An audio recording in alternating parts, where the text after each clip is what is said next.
O desejado de todas as nações. Capítulo 73. Não se turbe o vosso coração. Olhando a seus discípulos com divino amor e a mais terna simpatia, Cristo disse: Agora é glorificado o Filho do Homem, e Deus é glorificado nele. Judas deixara o cenáculo e Cristo se achava só com os 11. Estava para falar-lhes de sua próxima separação deles. Antes de fazê-lo, porém, salientou o grande objetivo de sua missão, que ele tinha mantido sempre diante de si. Seu gozo era que toda humilhação e sofrimento glorificassem o nome de seu Pai. Para aí encaminha ele primeiramente os pensamentos dos discípulos. Então, dirigindo-se a eles com a carinhosa expressão filhinhos, disse: Ainda por um pouco estou convosco. Vós me buscareis, e como tinha dito aos judeus, para onde eu vou, não podeis vós ir. Eu vo-lo digo também agora. Os discípulos não se podiam regozijar ouvindo isto. Caiu sobre eles temor. Comprimiram-se em torno de Jesus. Seu amo e Senhor, seu amado mestre e amigo, era-lhes mais precioso do que a própria vida. A ele se haviam dirigido em busca de auxílio em todas as suas perplexidades, de conforto em suas tristezas e decepções, e agora os ia deixar solitário e dependente grupo. Sombrios foram os pressentimentos que lhes encheram o coração, mas as palavras que lhes dirigiu o Salvador foram cheias de esperança. Sabia que seriam assaltados pelo inimigo e que os ardis de Satanás são mais bem-sucedidos contra os que se acham deprimidos pelas dificuldades. Dirigiu-os, portanto, das coisas que se veem às que se não veem. Fê-los voltarem os pensamentos do exílio terrestre ao celeste lar. Não se turbe o vosso coração, disse. Credes em Deus, crede também em mim. Na casa de meu pai há muitas moradas. Se não fosse assim, eu vô-lo teria dito. Vou preparar-vos lugar. E se eu for e vos preparar lugar, virei outra vez e vos levarei para mim mesmo, para que onde eu estiver, estejais vós também.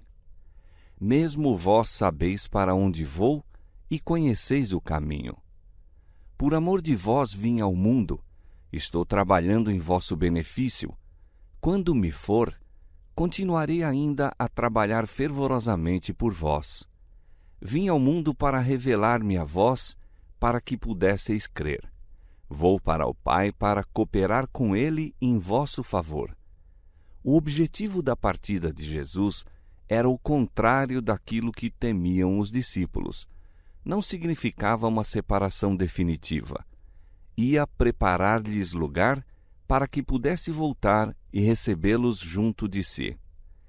Enquanto lhes estava construindo mansões, eles deviam formar caráter à semelhança divina. Ainda os discípulos estavam perplexos. Tomé, sempre perturbado por dúvidas, disse: Senhor, nós não sabemos para onde vais, e como poderemos saber o caminho? Disse-lhe Jesus: Eu sou o caminho e a verdade e a vida. Ninguém vem ao Pai senão por mim. Se vós me conhecesseis a mim, também conheceríeis a meu Pai. E já desde agora o conheceis e o tendes visto. Não há muitos caminhos para o céu. Não pode cada um escolher o seu. Cristo diz: Eu sou o caminho. Ninguém vem ao Pai senão por mim. Desde que foi pregado o primeiro sermão evangélico, quando no Éden se declarou que a semente da mulher havia de esmagar a cabeça da serpente, Cristo fora exaltado como o caminho, a verdade e a vida. Ele era o caminho ao tempo em que Adão vivia, quando Abel apresentava a Deus o sangue do cordeiro morto, representando o sangue do Redentor. Cristo foi o caminho pelo qual se salvaram patriarcas e profetas. Ele é o único caminho pelo qual podemos ter acesso a Deus. Se vós me conhecesseis a mim, disse Cristo, também conheceríeis a meu Pai. E já desde agora o conheceis e o tendes visto. Mas nem então os discípulos compreenderam. Senhor, mostra-nos o Pai, exclamou Filipe, o que nos basta. Admirado de sua falta de compreensão, Cristo perguntou com dolorosa surpresa: Estou há tanto tempo convosco e não me tendes conhecido, Filipe? Será possível que não vejas o Pai nas obras que ele faz por meu intermédio? Não crês que vim testificar do Pai? Como dizes tu, mostra-nos o Pai? Quem me vê a mim, vê o Pai. Cristo não deixara de ser Deus ao tornar-se homem. Conquanto se houvesse humilhado até à humanidade, pertencia-lhe ainda a divindade. Unicamente Cristo podia representar o Pai perante a humanidade, e essa representação haviam os discípulos tido o privilégio de contemplar por mais de 3 anos. Crede-me que estou com o Pai e o Pai em mim. Crede-me, ao menos, por causa das mesmas obras. Sua fé podia repousar segura no testemunho dado nas obras de Cristo, obras que homem algum, de si mesmo, já realizou, nem poderia nunca realizar. Elas testificavam de sua divindade. Por meio dele se revelara o Pai. Se os discípulos crescem nessa vital ligação entre o Pai e o Filho, a fé os não abandonaria ao verem os sofrimentos e a morte de Cristo para salvar o mundo a perecer. Jesus os estava buscando levar, de seu baixo nível de fé, à experiência a que poderiam atingir, compreendessem na verdade o que ele era, Deus em carne. Desejava que vissem dever sua fé conduzi-los acima, a Deus ali permanecendo. Quão fervorosa e perseverante buscava nosso compassivo Salvador preparar os discípulos para a tempestade de tentação que os sacudiria em breve. Queria tê-los escondido com ele em Deus. Enquanto Cristo proferia estas palavras, a glória de Deus lhe irradiava do semblante e todos os presentes experimentavam um sagrado respeito ao escutar, com elevada atenção, as suas palavras. Seu coração foi mais decididamente arrastado para ele, e ao serem atraídos para Cristo em maior amor, foram atraídos uns para os outros.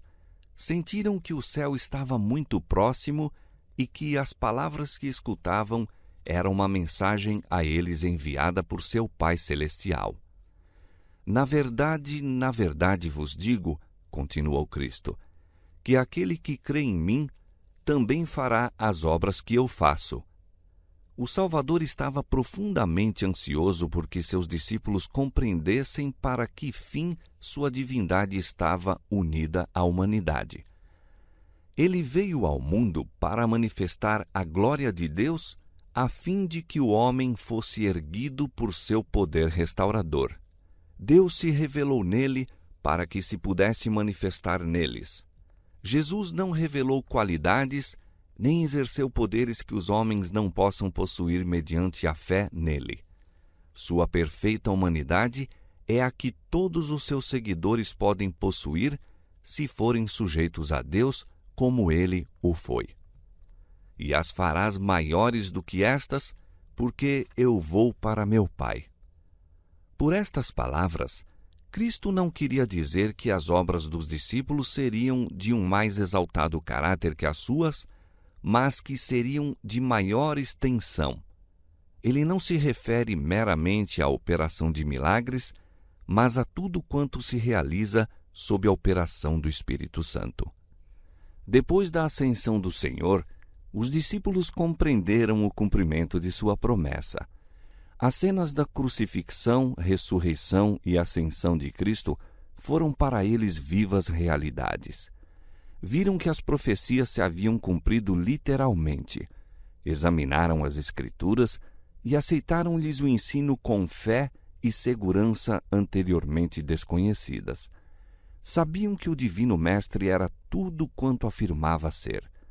Ao contarem o que haviam experimentado e exaltarem o amor de Deus, o coração dos homens abrandava-se e rendia-se, e multidões criam em Jesus. A promessa do Salvador a seus discípulos é uma promessa à sua igreja até ao fim dos séculos. Não era o desígnio de Deus que seu maravilhoso plano para redimir os homens realizasse apenas insignificantes resultados. Todos quantos se puserem ao trabalho, não confiando no que eles próprios possam fazer, mas no que Deus por eles e por intermédio deles possa realizar, hão de certamente ver o cumprimento de sua promessa. E as fará maiores do que estas, declara ele, porque eu vou para meu Pai. Até então, os discípulos não estavam familiarizados com os ilimitados recursos e poder do Salvador. Disse-lhes ele: até agora nada pedistes em meu nome. Explicou que o segredo de seu êxito estaria em pedir forças e graça em seu nome. Ele estaria diante do Pai para fazer a petição por eles. A prece do humilde suplicante apresenta-a como seu próprio desejo em favor daquela alma. Toda sincera oração é ouvida no céu. Talvez não seja expressa fluentemente, mas se nela está o coração, ascenderá o santuário em que Jesus ministra e ele a apresentará ao Pai sem uma palavra desalinhada, sem uma dificuldade de enunciação, bela e flagrante como o incenso de sua própria perfeição. A vereda da sinceridade e integridade não é isenta de obstáculos, mas em cada dificuldade devemos ver um chamado à oração. Não existe nenhum vivente dotado de qualquer poder que não o haja recebido de Deus, e a fonte de onde ele vem está aberta ao mais fraco dos seres humanos. Tudo quanto pedirdes em meu nome, disse Jesus, eu farei para que o Pai seja glorificado no Filho. Se pedirdes alguma coisa em meu nome, eu o farei. Em meu nome, ordenou Jesus aos discípulos que orassem. No nome de Cristo, seus seguidores devem subsistir diante de Deus. Graças ao valor do sacrifício feito por eles, são estimados aos olhos do Senhor. Em virtude da imputada justiça de Cristo, são reputados preciosos. Por amor de Cristo, o Senhor perdoa aos que o temem. Não vê neles a vileza do pecador. Neles reconhece a semelhança de seu Filho, em quem eles creem. O Senhor fica decepcionado quando o seu povo se estima a si mesmo como de pouco valor. Deseja que sua escolhida herança se avalie segundo o preço que ele lhe deu. Deus a queria, do contrário, não enviaria seu Filho em tão dispendiosa missão de a redimir. Tem para eles uma utilidade e agrada-se muito quando lhe fazem os maiores pedidos, a fim de que lhe glorifiquem o nome. Podem esperar grandes coisas se têm fé em suas promessas. Mas orar em nome de Cristo significa muito. Quer dizer que havemos de aceitar-lhe o caráter, manifestar-lhe o Espírito e fazer suas obras. A promessa do Salvador é dada sob condição. Se amardes, diz, guardareis os meus mandamentos.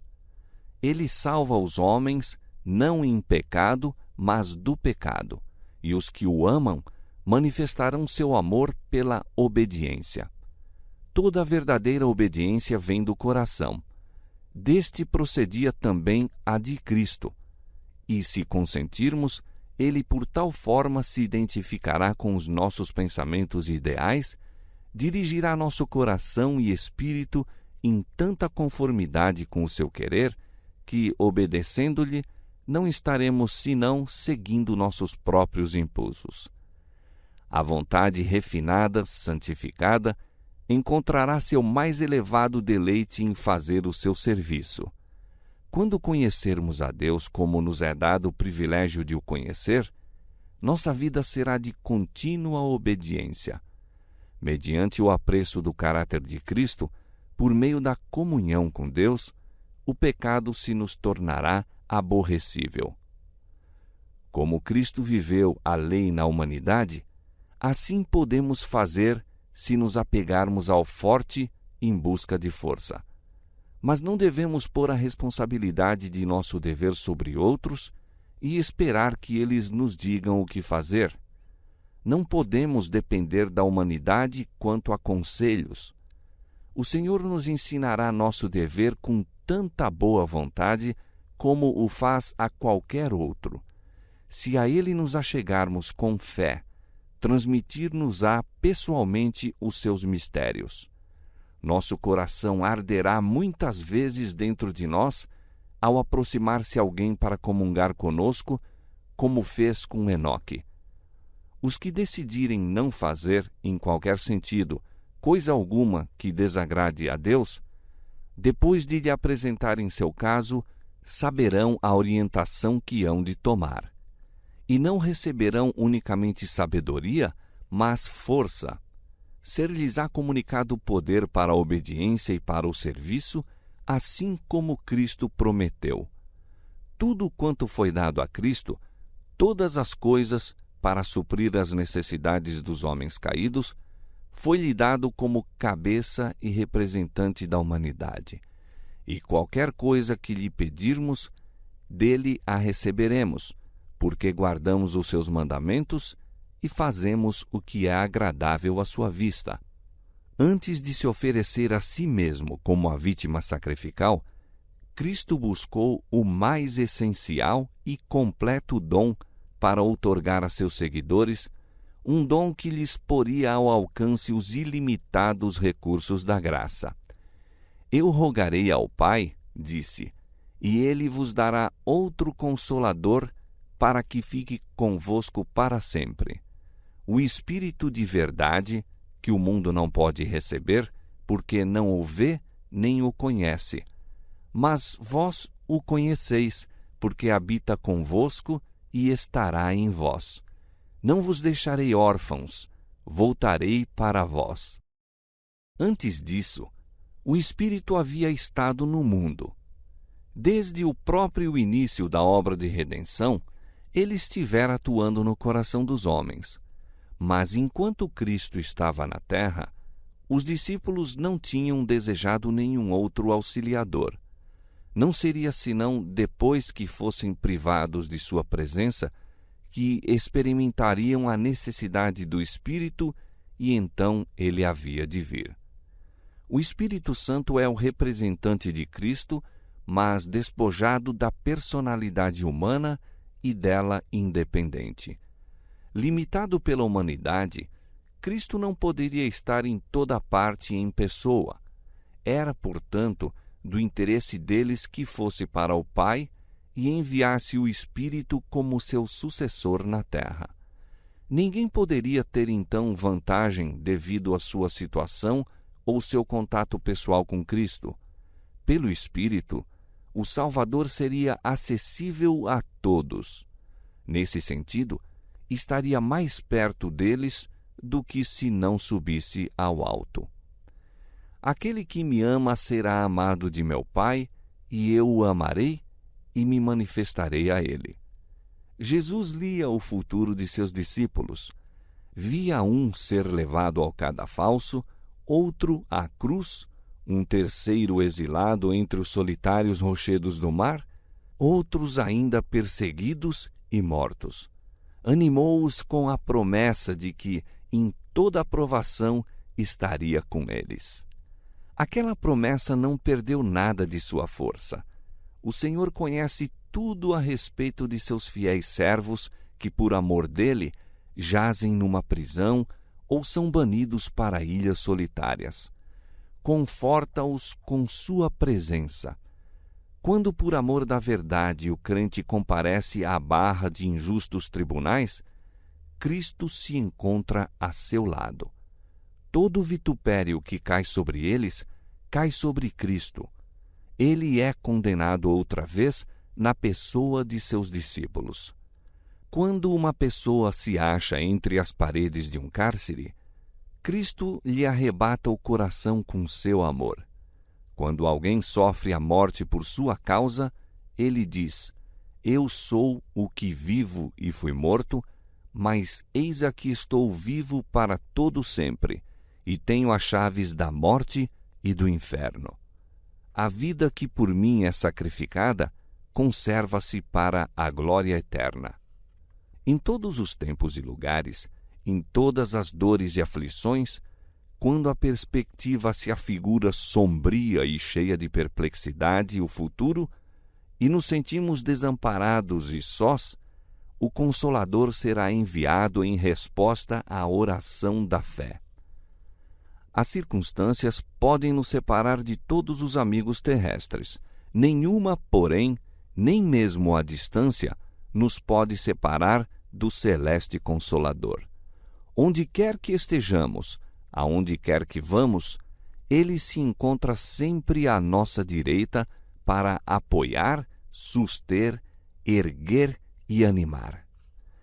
Os discípulos ainda deixaram de compreender as palavras de Cristo em seu sentido espiritual, e novamente ele lhes explicou sua significação. Pelo Espírito, disse, manifestar-se-ia a eles.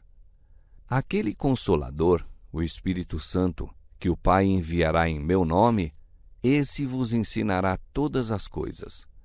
Não mais haveis de dizer, não posso compreender. Não mais vereis por um espelho imperfeitamente. Sereis capazes de compreender com todos os santos qual seja a largura e o comprimento e a altura e a profundidade, e conhecer o amor de Cristo que excede todo o entendimento. Os discípulos deveriam dar testemunho da vida e obra de Cristo. Por meio de suas palavras, ele falaria a todo o povo na face da terra. Mas, na humilhação e morte de Cristo, deviam eles sofrer grande prova e decepção, para que, depois, sua palavra pudesse ser exata. Jesus prometeu que o Consolador os faria lembrar de tudo quanto vos tenho dito. Ainda tenho muito que vos dizer, continuou ele, mas vós não o podeis suportar agora. Mas quando vier aquele Espírito de verdade, ele vos guiará em toda a verdade, porque não falará de si mesmo, mas dirá tudo o que tiver ouvido e vos anunciará o que há de vir. Ele me glorificará, porque há de receber do que é meu e vô-lo há de anunciar.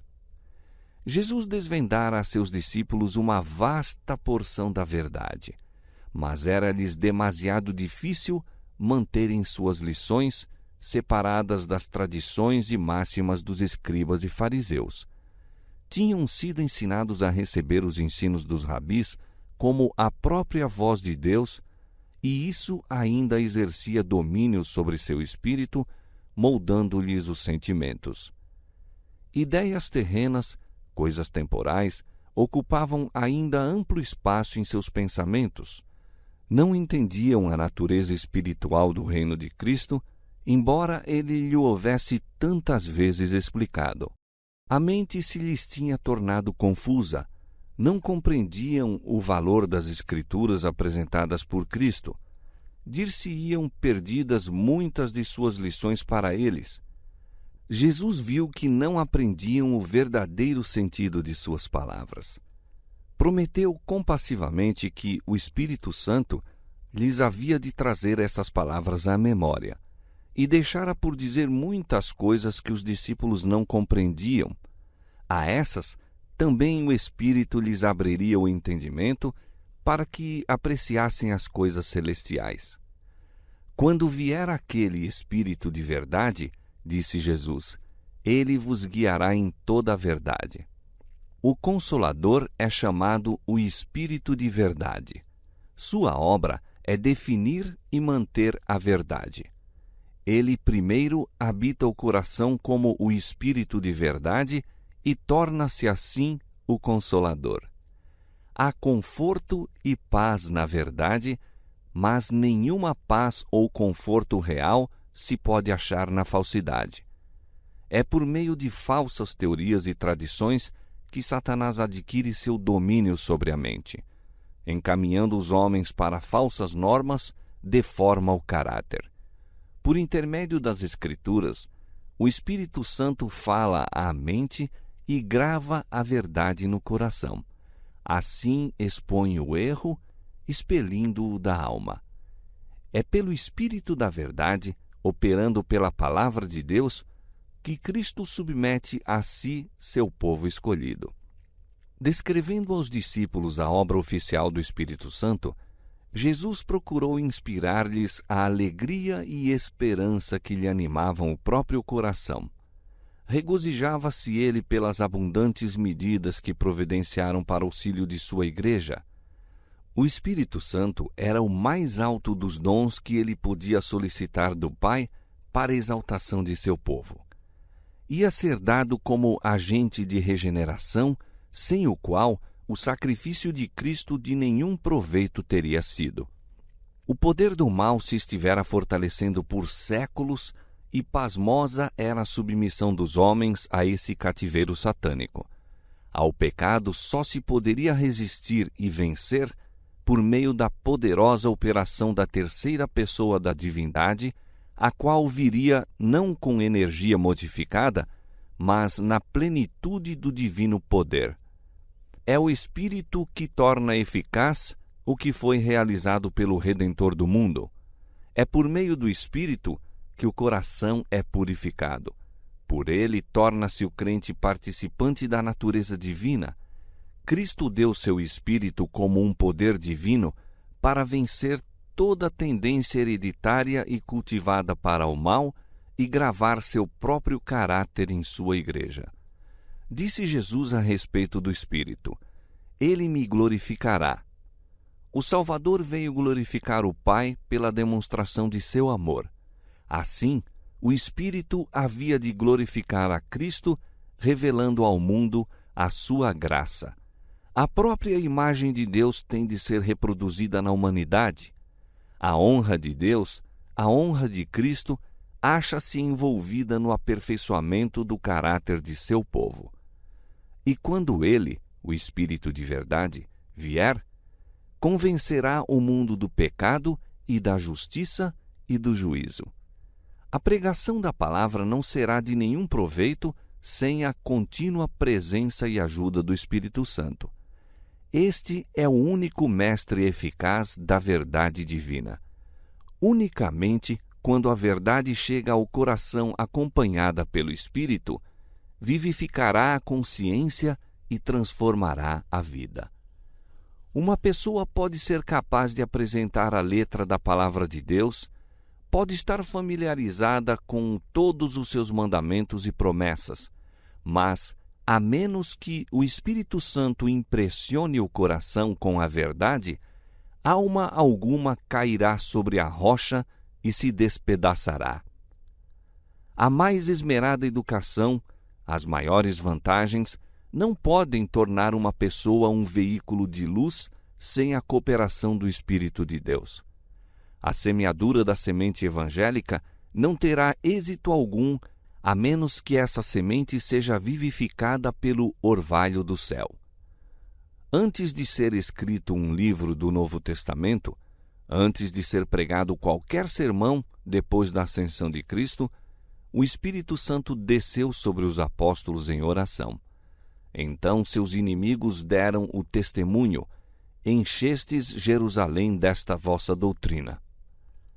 Cristo prometeu o dom do Espírito Santo à sua igreja, e a promessa nos pertence a nós da mesma maneira que aos primeiros discípulos. Mas, como todas as outras promessas, é dada sob condições.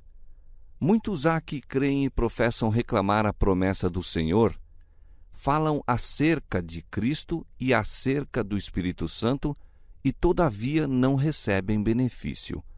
Não entregam a alma para ser guiada e regida pelas forças divinas. Não podemos usar o Espírito Santo. Ele é que deve servir-se de nós. mediante o Espírito, opera Deus em seu povo, tanto o querer como o efetuar, segundo a sua boa vontade. Mas muitos não se submeterão a isto. Querem se dirigir a si mesmos. É por isso que não recebem o celeste dom. Unicamente aos que esperam humildemente em Deus, que estão atentos à sua guia e graça, é concedido o Espírito. O poder de Deus aguarda que o peçam e o recebam. Esta prometida bênção, reclamada pela fé, traz após si todas as outras bênçãos.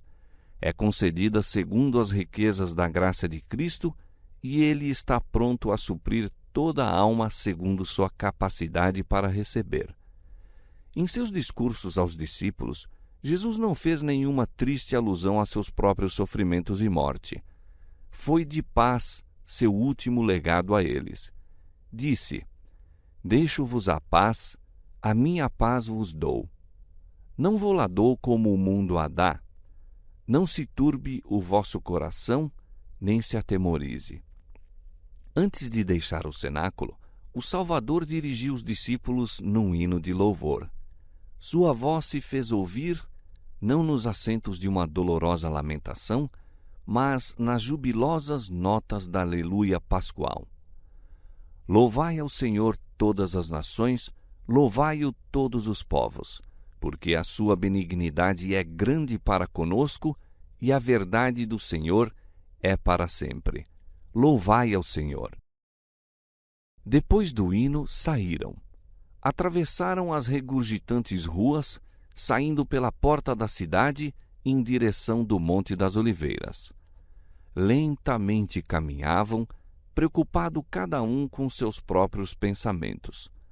Ao começarem a descer para o monte, Jesus disse num tom de profunda tristeza: Todos vós esta noite vos escandalizareis em mim, porque está escrito: Ferirei o pastor e as ovelhas do rebanho se dispersarão. Os discípulos escutaram contristados e possuídos de espanto. Lembravam-se de como, na sinagoga de Cafarnaum, quando Cristo falara de si mesmo como o pão da vida, muitos se escandalizaram, afastando-se dele. Os 12, porém, não se tinham mostrado infiéis. Pedro, falando por seus irmãos, declarara sua lealdade a Cristo. Então o Salvador dissera: Não vos escolhi a vós os 12? E um de vós é um diabo. No cenáculo, Jesus dissera que um dos 12 o havia de trair e que Pedro o negaria. Mas agora suas palavras os incluíam a todos. Então se fez ouvir a voz de Pedro protestando veementemente: Ainda que todos se escandalizem, nunca, porém, eu. No cenáculo declarara: Por ti darei a minha vida. Jesus o advertira de que naquela mesma noite negaria seu Salvador. Agora Cristo repete a advertência: Em verdade te digo que hoje, nesta noite, antes que o galo cante 2 vezes, 3 vezes me negarás. Mas Pedro apenas disse com mais veemência: Ainda que me seja necessário morrer contigo, de modo algum te negarei. E da mesma maneira diziam todos também. Em sua confiança de si mesmos, negaram a repetida declaração daquele que é onisciente. Não estavam preparados para a prova. Quando a tentação os assaltasse, compreenderiam a própria fraqueza. Quando Pedro disse que seguiria seu Senhor à prisão e à morte, era sincero em cada palavra proferida, mas não se conhecia a si mesmo. Ocultos em seu coração, havia elementos de mal que as circunstâncias fariam germinar. A menos que ele fosse levado à consciência de seu perigo, esses elementos se demonstrariam sua eterna ruína. O Salvador viu nele um amor próprio e segurança que sobrepujariam mesmo o amor de Cristo. Em sua vida se revelara muito de enfermidade, pecado não mortificado, descuido de espírito, temperamento não santificado e temeridade para entrar em tentação. A solene advertência de Cristo era um chamado a exame de coração. Pedro necessitava desconfiar de si mesmo e ter maior fé em Cristo. Houvesse ele recebido com humildade a advertência, e teria recorrido ao pastor do rebanho para que guardasse sua ovelha. Quando no mar da Galileia se achava prestes a submergir, clamara: Senhor, salva-me! Então, a mão de Cristo se estendera para segurar a sua. Assim agora, se clamasse a Jesus: salva-me de mim mesmo, teria sido guardado. Pedro sentiu, porém, que lhe faltavam com a confiança e julgou isso cruel. Estava já ofendido e mais persistente se tornou na confiança própria. Jesus contempla compassivamente os discípulos. Não os pode salvar da provação, mas não os deixa sem conforto. Assegura-lhes que há de quebrar as cadeias do sepulcro e que seu amor por eles não falhará. Mas depois de eu ressuscitar, diz, irei adiante de vós para a Galiléia. Antes que o negassem, receberam a certeza do perdão. Depois de sua morte e ressurreição, sabiam achar-se perdoados e ser caros ao coração de Cristo. Jesus e os discípulos estavam a caminho para o Getsêmani, ao pé do Monte Olivete, lugar retirado que ele visitara muitas vezes para meditar e orar. O Salvador estivera expondo aos discípulos a missão que o trouxera ao mundo e a relação espiritual que deveriam manter para com ele. Ilustra em seguida a lição. A lua esparge sua clara luz, revelando-lhe uma florescente videira. Atraindo para ela a atenção dos discípulos, emprega-a como símbolo. Eu sou a videira, diz ele. Em vez de escolher a graciosa palmeira, o altaneiro cedro ou o vigoroso carvalho, Jesus toma a videira com suas trepadoras gavinhas para representar-se a si mesmo. A palmeira, o cedro e o carvalho mantêm-se de pé por si sós. Não exigem apoio, mas a videira se entrelaça na grade e assim cresce em direção ao céu. Assim Cristo, em sua humanidade, dependia do poder divino. Eu não posso, de mim mesmo, fazer coisa alguma, declarou ele. Eu sou a videira verdadeira. Os judeus haviam sempre considerado a videira como a mais nobre das plantas e uma imagem de tudo quanto é poderoso, excelente e frutífero. Israel fora representado por uma videira plantada pelo Senhor na terra prometida. Os judeus baseavam sua esperança de salvação em uma ligação com Israel. Mas Jesus diz: Eu sou a videira verdadeira. Não penseis que, devido à ligação com Israel, podeis tornar-vos participantes da vida de Deus e herdeiros de sua promessa. Unicamente por mim é recebida a vida espiritual. Eu sou a videira verdadeira e meu Pai é o lavrador. Nos montes da Palestina plantou nosso Pai Celestial esta boa videira e Ele próprio era o lavrador. Muitos foram atraídos pela beleza dessa videira, reconhecendo-lhe a origem celeste. Mas aos guias de Israel, ele parecia como uma raiz de terra seca. Tomaram a planta e esmagaram-na, pisando-a sob os pés profanos. Sua ideia era destruí-la para sempre. Mas o celeste lavrador nunca perdeu de vista a sua planta. Quando os homens pensavam que a tinham matado, ele a tomou e plantou-a do outro lado do muro. O tronco não mais devia ser visível. Estava oculto dos cruéis assaltos dos homens. Mas os ramos da videira pendiam por sobre o muro. Eles a deviam representar. Por meio deles ainda se poderiam unir enxertos à videira. Destes se obtiveram frutos. Houve uma colheita, da qual aproveitaram os transeuntes. Eu sou a videira, vós as varas, disse Cristo aos discípulos. Embora estivesse para ser afastado deles, sua união espiritual com ele devia permanecer imutável. A ligação dos ramos com a videira, disse, representa a relação que deveis manter comigo. O renovo é enxertado na videira viva e, fibra por fibra, veia por veia, emerge no tronco. A vida da videira torna-se a vida do ramo. Assim, a alma morta em ofensas e pecados recebe vida mediante a ligação com Cristo. Pela fé nele como Salvador pessoal, forma-se essa união. O pecador une a sua fraqueza à força de Cristo, seu vazio à plenitude dele, sua fragilidade à perdurável resistência do Salvador. Assim ele possui a mente de Cristo. Sua humanidade tocou a nossa e nossa humanidade tocou a divindade. Assim, pela operação do Espírito Santo, o homem torna-se participante da natureza divina. É aceito no amado. Uma vez formada, esta união com Cristo deve ser mantida. Disse Cristo: estai em mim e eu em vós. Como a vara de si mesma não pode dar fruto, se não estiver na videira, assim também vós, se não estiverdes em mim. Isto não é um contato casual, ora sim, ora não. O ramo torna-se uma parte da videira viva.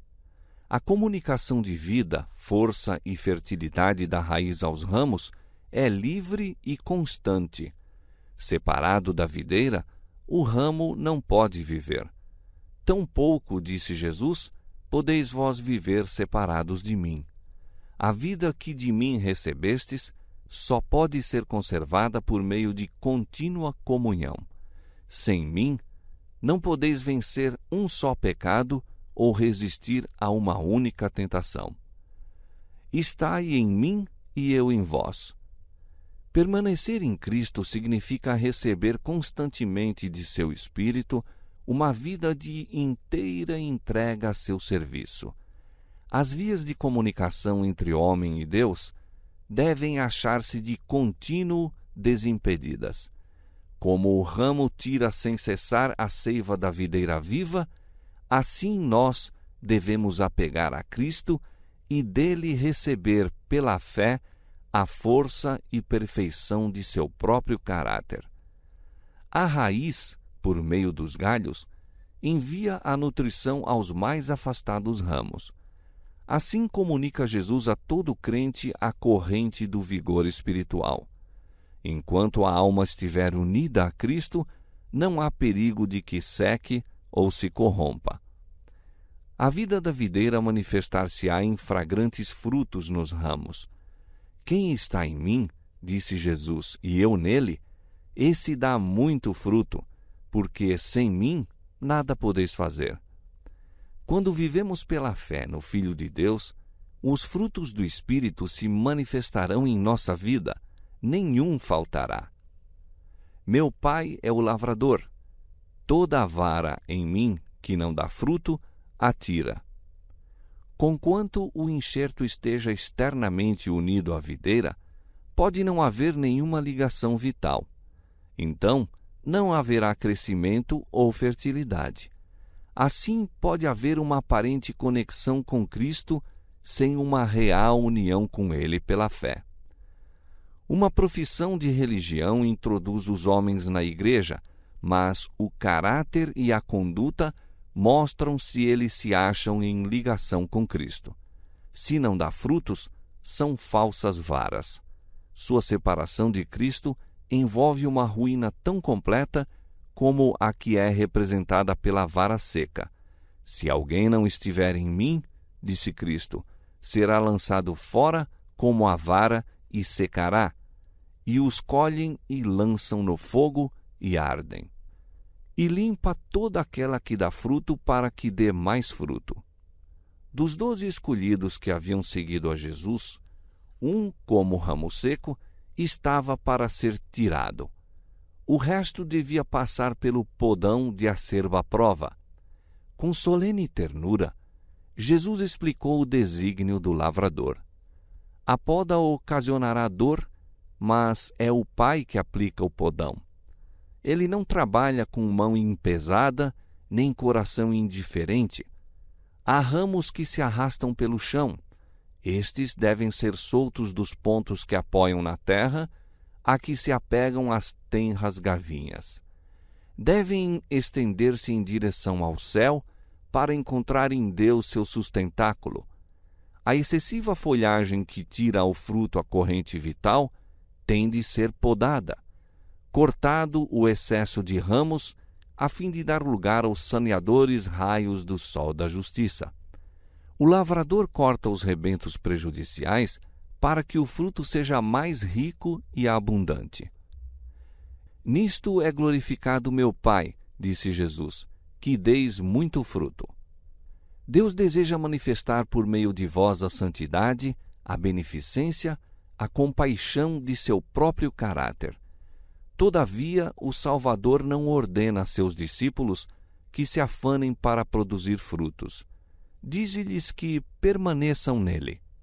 Se vós estiverdes em mim, diz, e as minhas palavras estiverem em vós, pedireis tudo o que quiserdes e vos será feito. É por meio da palavra que Cristo habita em seus seguidores. Esta é a mesma vital união representada por comer sua carne e beber seu sangue. As palavras de Cristo são espírito e vida. Recebendo-as, recebeis a vida da videira. Viveis de toda palavra que sai da boca de Deus. A vida de Cristo em vós produz os mesmos frutos que nele.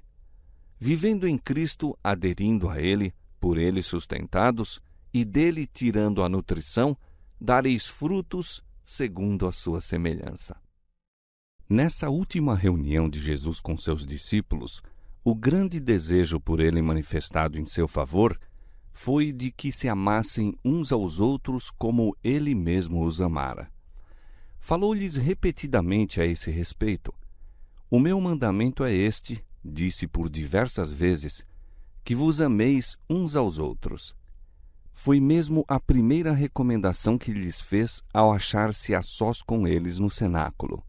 Um novo mandamento vos dou, que vos ameis uns aos outros. Como eu vos amei a vós, que também vós uns aos outros vos ameis. Para os discípulos, este foi um novo mandamento, pois eles não haviam amado uns aos outros como Cristo os amara. Ele viu que novas ideias e impulsos os deviam dominar, que novos princípios tinham de ser por eles seguidos. Por meio de sua vida e morte, deviam receber uma nova concepção do amor. O mandamento de se amarem uns aos outros tinha uma nova significação em face de seu sacrifício.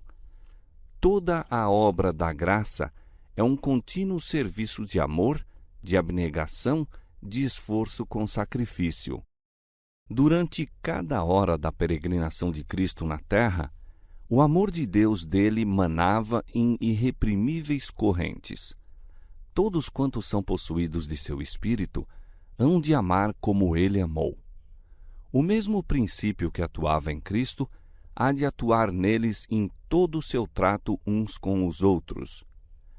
Esse amor é o testemunho de seu discipulado. Nisto todos conhecerão que sois meus discípulos, disse Jesus, se vos amardes uns aos outros.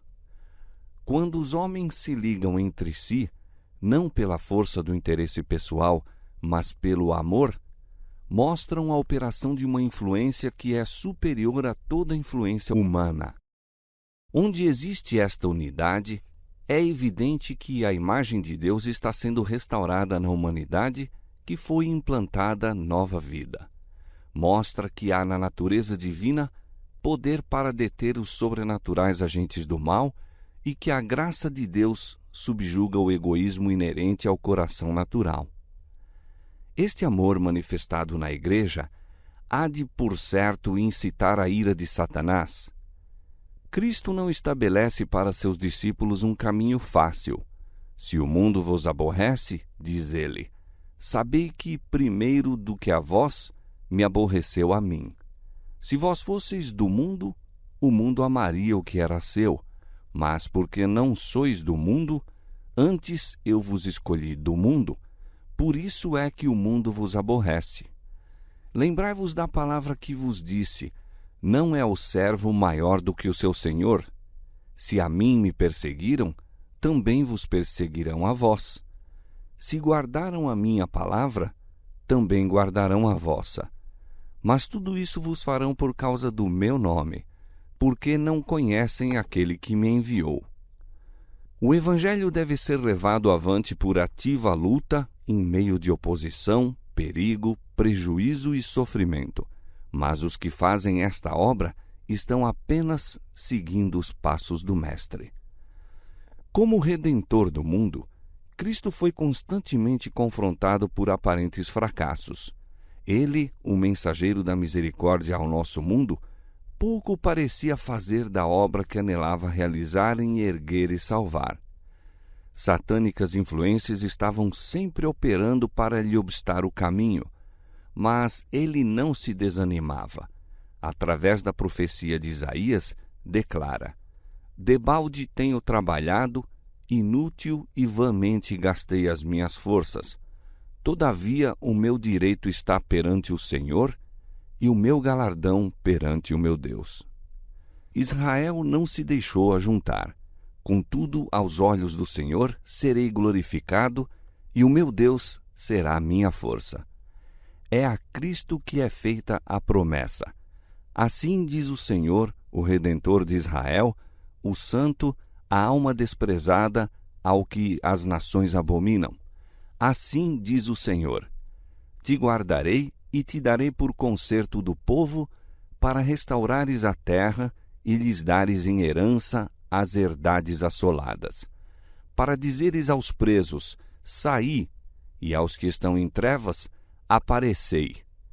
Nunca terão fome nem sede, nem a calma nem o sol os afligirá, porque o que se compadece deles os guiará e os levará mansamente aos mananciais. Nesta palavra repousava Jesus e não deu lugar a Satanás. Quando estavam para ser dados os últimos passos na humilhação de Cristo, quando sua alma estava sendo envolvida pela mais profunda aflição, ele disse aos discípulos: se aproxima o príncipe deste mundo e nada tem em mim. O príncipe deste mundo está julgado, agora será expulso. Com profética visão, Cristo traçou as cenas a terem lugar em seu último e grande conflito. Sabia que, quando exclamasse, está consumado, todo o céu havia de triunfar. Seu ouvido colheria a distante música e os brados de vitória nas cortes celestes. Sabia que havia de soar então o dobre afinados do império de Satanás, e o nome de Cristo seria anunciado de mundo em mundo por todo o universo. Cristo regozijava-se de poder fazer mais em benefício de seus seguidores do que eles seriam capazes de pedir ou pensar. Falava com segurança, sabendo que fora dado, já antes da fundação do mundo, um onipotente decreto. Sabia que a verdade, armada com a onipotência do Espírito Santo, havia de vencer na contenda com o mal, e a ensanguentada bandeira flutuaria triunfalmente sobre seus seguidores. Sabia que a vida de seus confiantes discípulos seria como a sua, uma série de ininterruptas vitórias que aqui não pareciam sê-lo, mas reconhecidas como tais no grande porvir. Tenho-vos dito isto, disse, para que em mim tenhais paz. No mundo tereis aflições, mas tende bom ânimo, eu venci o mundo. Cristo não falhou, nem lhe faleceu o ânimo, e seus seguidores tem de manifestar uma fé de natureza assim resistente. Cumpre-lhes viver como ele viveu e trabalhar como ele trabalhou, pois nele confiam como o grande obreiro mestre. Valor, energia e perseverança devem eles possuir. Conquanto aparentes impossibilidades lhes entravem o caminho, por sua graça hão de ir avante. Em lugar de deplorar as dificuldades, são convidados a transpô-las. Não devem desesperar de coisa alguma, mas esperar tudo. Com a áurea cadeia de seu incomparável amor, tem-nos Cristo ligado ao trono de Deus. É seu desígnio que lhes pertença a mais alta influência do universo, influência que emana da fonte de todo o poder. Têm de ter força para resistir ao mal, força que nem a terra, nem a morte, nem o inferno podem dominar. Força que os habilitará a vencer como Cristo venceu. É intuito de Cristo que a ordem celeste, o celeste plano de governo e a divina harmonia celeste sejam representadas em sua igreja na terra. Assim é ele glorificado em seu povo. Por meio deles, o sol da justiça resplandecerá sobre o mundo com um não empanado brilho. Cristo deu à sua igreja amplas faculdades, de modo a poder receber abundantes retribuições de glória da parte de sua remida, comprada possessão. Concedeu a seu povo capacidade e bênçãos para que representassem sua própria suficiência. A igreja, dotada com a justiça de Cristo, é sua depositária, nela se devendo revelar as riquezas de sua misericórdia, sua graça em plena e final manifestação. Cristo considera seu povo, em sua pureza e perfeição, como a recompensa de sua humilhação e o suplemento de sua glória, sendo ele mesmo o grande centro de quem toda a glória irradia. Com fortes, esperançosas palavras, concluiu o Salvador suas instruções. Depois, vazou a opressão de sua alma em oração pelos discípulos. Erguendo os olhos aos céus, disse: Pai, é chegada a hora. Glorifica a teu Filho, para que também o teu Filho te glorifique a ti. Assim como lhe deste poder sobre toda a carne, para que dê a vida eterna a todos quanto lhe deste. E a vida eterna é esta, que te conheçam a ti só, por único Deus verdadeiro, e a Jesus Cristo, a quem enviaste. Cristo concluíra a obra que lhe fora dada a fazer. Glorificara a Deus na terra, manifestara o nome do Pai, reunira os que haviam de continuar sua obra entre os homens, e disse: E neles sou eu glorificado. E eu já não estou mais no mundo, mas eles estão no mundo, e eu vou para ti. Pai Santo, guarda em teu nome aqueles que me deste, para que sejam um, assim como nós.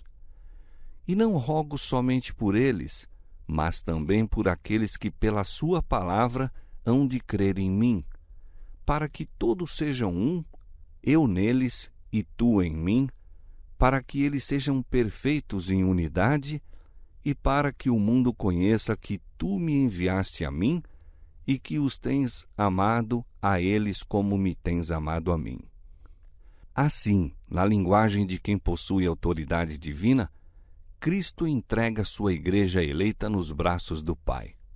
Como consagrado sumo sacerdote, intercede pelo seu povo. Como fiel pastor, reúne seu rebanho à sombra do Todo-Poderoso, no forte e seguro refúgio. Quanto a si, aguarda-o a derradeira batalha com Satanás, e ele sai a enfrentá-la.